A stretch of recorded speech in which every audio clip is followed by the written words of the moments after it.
Good morning, my family. Good. Is it still morning time? Yeah, it's 10:34 here.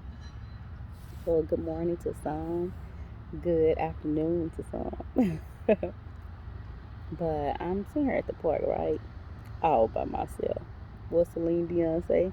All by my. Okay, anyway, we ain't gonna go that way because I wanted to kind of, move and release, right?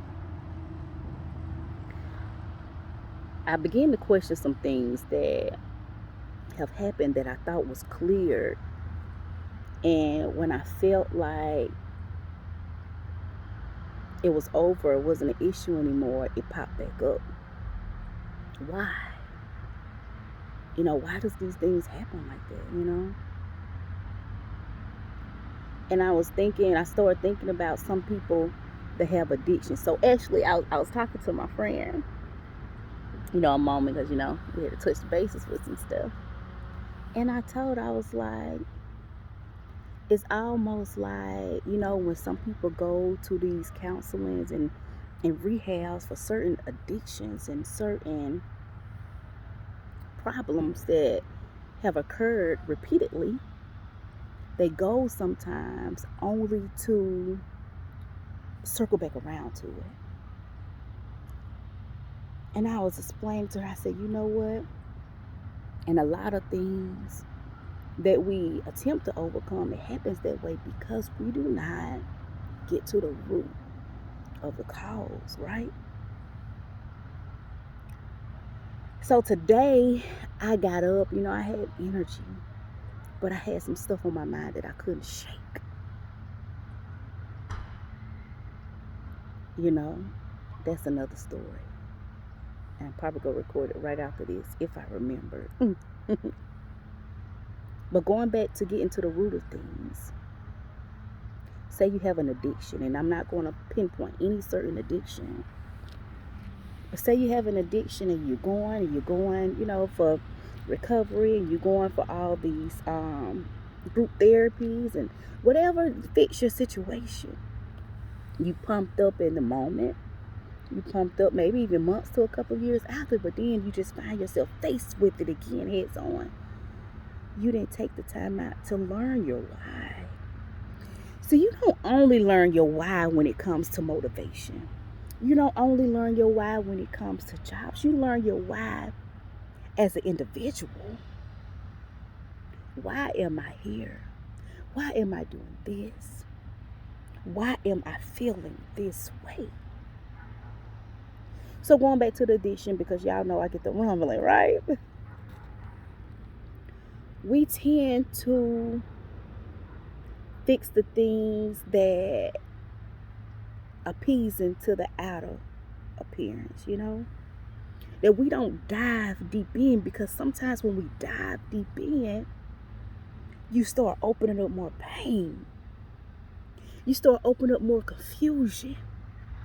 You start opening up more frustration, more anger, more hurt. Sometimes we don't want to do that. It's almost like going to what they call a shade tree mechanic. Some shade trees are beasting now. But sometimes if you go to it with your car, a nice, top-notch car, high quality, and we let them work on something that they're unfamiliar with, they could cause more damage when you're having to pay out more. So that's the same thing with us. We seek out a lot of resources. We seek to a lot of resources, and some of those resources help. Some of them are beneficial if you take the time to find the right thing. But the point I'm making is that we find things and we search for things outside of us. We want other things, other people to fix issues that we don't want to touch, but it's us. It's our life. Now let me go back to the addiction. You're feeling good about what you're doing because it's a step. That's what you have put in your mind consciously. But as the process, go further, you're reminded unconsciously of what happened. See, what some people don't understand is healing isn't just a quick fix. And a lot of people don't understand what healing really is. Say this: healing.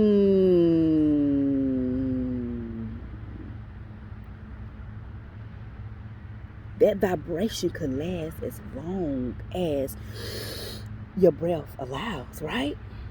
And even as it leaves your breath, it still remains in your mind. It could be a never-ending process. But you acknowledge the steps that's taking. I'm 5 minutes into this video.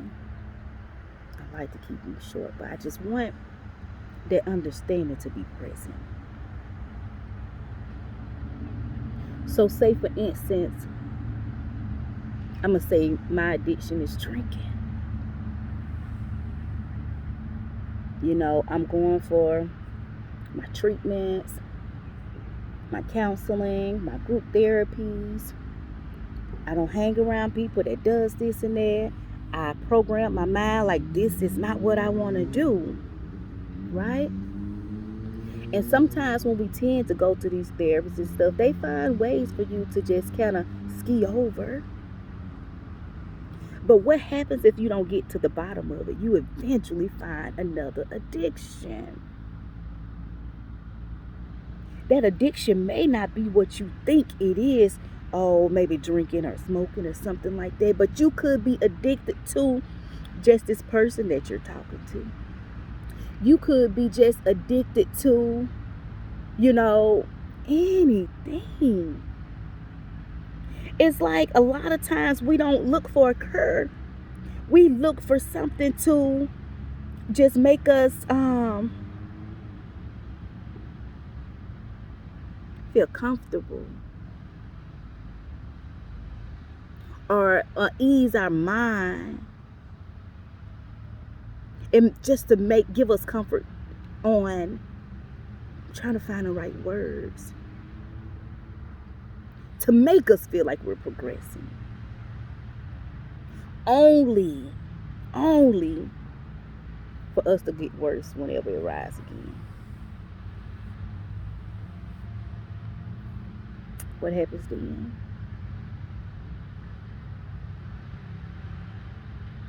I'm trying to ensure that I'm not just rambling, because I have so many just messages coming in and it's just like,